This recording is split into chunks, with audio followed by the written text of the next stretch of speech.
ದರ್ಶನ್ ಜೈಲಿನಲ್ಲಿರುವಾಗ ಪತ್ನಿ ವಿಜಯಲಕ್ಷ್ಮಿಯವರು ಎಂತಹ ಕೆಲಸ ಮಾಡಿದ್ದಾರೆ ಗೊತ್ತಾ? ನೋಡೋಣ ಬನ್ನಿ. ಪತಿ ದರ್ಶನ್ ರವರು ಜೈಲಿಗೆ ಹೋಗಿ ಎರಡನೇ ಬಾರಿ ಪರಪ್ಪನ ಅಗ್ರಹಾರ ಸೇರಿಕೊಂಡು ತುಂಬ ನೋವನ್ನು ಪಡುತ್ತಿದ್ದಾರೆ. ದರ್ಶನ್ ರವರನ್ನು ಬಿಡಿಸಲು ಸುತ್ತದ ದೇವಸ್ಥಾನವಿಲ್ಲ, ತೀರಿಸದ ಹರಕೆ ಇಲ್ಲ. ವಿಜಯಲಕ್ಷ್ಮಿಯವರು ತುಂಬ ಕಷ್ಟವನ್ನು ಪಡುತ್ತಿದ್ದಾರೆ ಹಾಗೂ ಕಣ್ಣೀರಲ್ಲಿ ಕೈಯನ್ನು ತೊಳೆಯುತ್ತಿದ್ದಾರೆ. ಹಾಗಾಗಿ ಈ ಸಂದರ್ಭದಲ್ಲೂ ಕೂಡ ವಿಜಯಲಕ್ಷ್ಮಿಯವರು ಮೈಸೂರಿನಲ್ಲಿರುವ ಮಾವುತರಿಗೆ ಒಂದೊಂದು ಕುಕ್ಕರ್ಗಳನ್ನು ಕೊಟ್ಟು ಸಿಹಿ ಊಟವನ್ನು ಹಾಕಿಸಿದ್ದಾರೆ.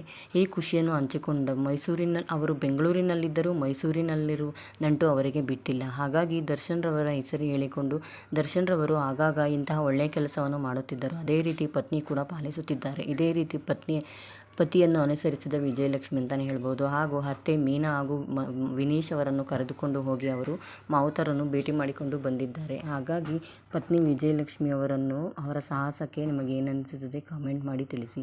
ಹಾಗೂ ಮೀನಾರವರ ಆರೋಗ್ಯ ಸರಿಯಾಗಿರುವ ಬಗ್ಗೆ ನೀವು ಕಾಮೆಂಟ್ ಮಾಡಿ.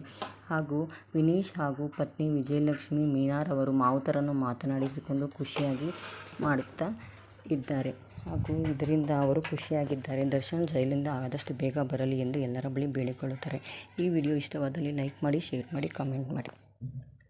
Thank you friends. ಸಬ್ಸ್ಕ್ರೈಬ್ ಮಾಡಿ. Thank you. ವಿಜಯಲಕ್ಷ್ಮಿ ಅವರ ಬಗ್ಗೆ ಏನು ಅನಿಸುತ್ತದೆ ಕಾಮೆಂಟ್ ಮಾಡಿ ತಿಳಿಸಿ.